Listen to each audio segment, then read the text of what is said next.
Durante años, los fans de Tensura han llegado a la misma conclusión. Nadie puede derrotar a Rimuru.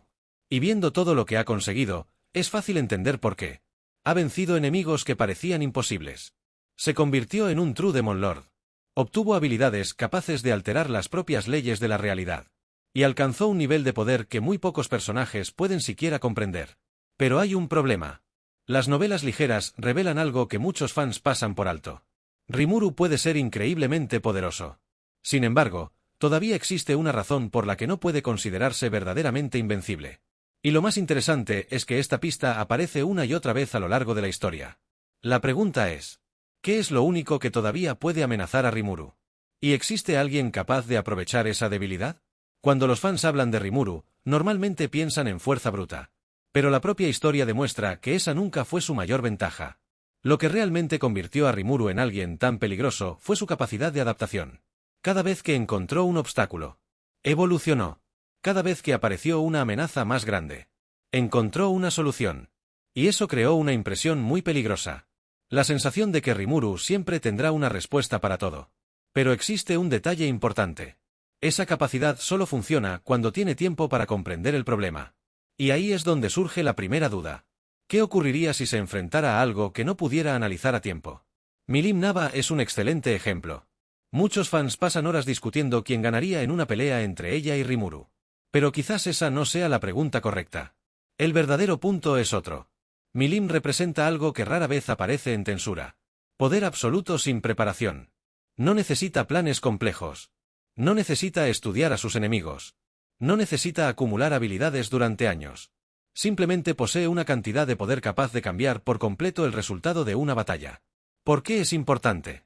Porque representa un tipo de amenaza diferente a las que Rimuru suele enfrentar. Pero incluso aquí existe un problema. A medida que la historia avanza, esa diferencia parece hacerse cada vez más pequeña. Y eso nos lleva a algo todavía más preocupante. Cuando aparece el nombre de Guy Crimson, la mayoría piensa inmediatamente en una comparación de poder. Pero Guy es peligroso por una razón diferente. Experiencia. Mientras Rimuru evolucionó en apenas unos años, Guy pasó miles de años acumulando conocimientos, observando guerras, manipulando conflictos, comprendiendo cómo funciona el mundo. Y eso crea una situación muy interesante. Porque por primera vez la ventaja no depende necesariamente de quién es más fuerte, sino de quién puede prever mejor los movimientos del otro. Quién puede anticipar decisiones. Quién puede aprovechar errores. Como consecuencia, la discusión deja de ser simplemente una cuestión de poder. Y se convierte en una cuestión de control. Pero ni siquiera eso representa la amenaza más grande. Durante gran parte de la historia, los conflictos giran alrededor de reinos, ejércitos, Demon Lords, dragones. Pero conforme la trama avanza, aparecen entidades completamente diferentes. Seres que no amenazan únicamente a individuos. Amenazan al mundo entero. Y entre todos ellos, hay un nombre que destaca especialmente. Feldai. ¿La razón? Ataca exactamente el punto más peligroso para Rimuru. La necesidad de reaccionar ante situaciones impredecibles. Feldai no depende únicamente de su fuerza.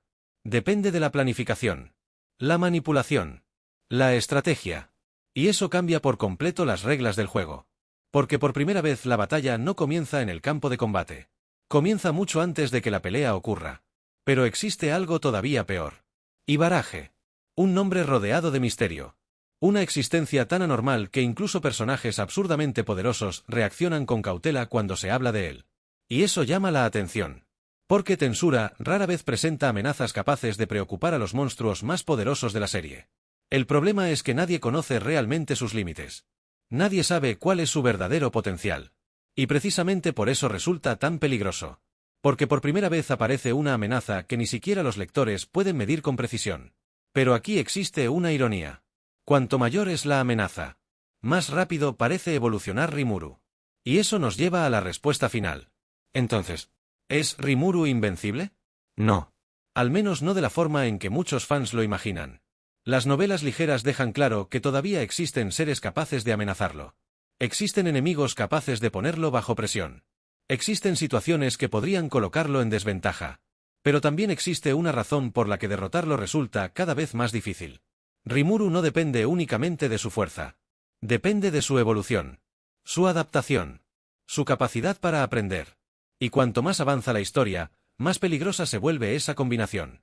Por eso quizá la verdadera pregunta nunca fue: ¿quién puede derrotar a Rimuru? La pregunta correcta es: ¿quién puede derrotarlo antes de que encuentre una manera de superar el problema? Porque hasta ahora, esa siempre ha sido su habilidad más aterradora.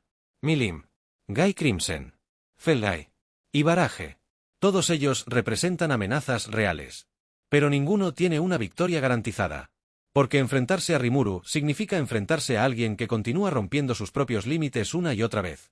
Y quizá eso es exactamente lo que hace esta discusión tan interesante. ¿Tú qué opinas? ¿Cuál de estos personajes tiene más posibilidades reales de derrotar a Rimuru? ¿O crees que ya se ha vuelto prácticamente imparable?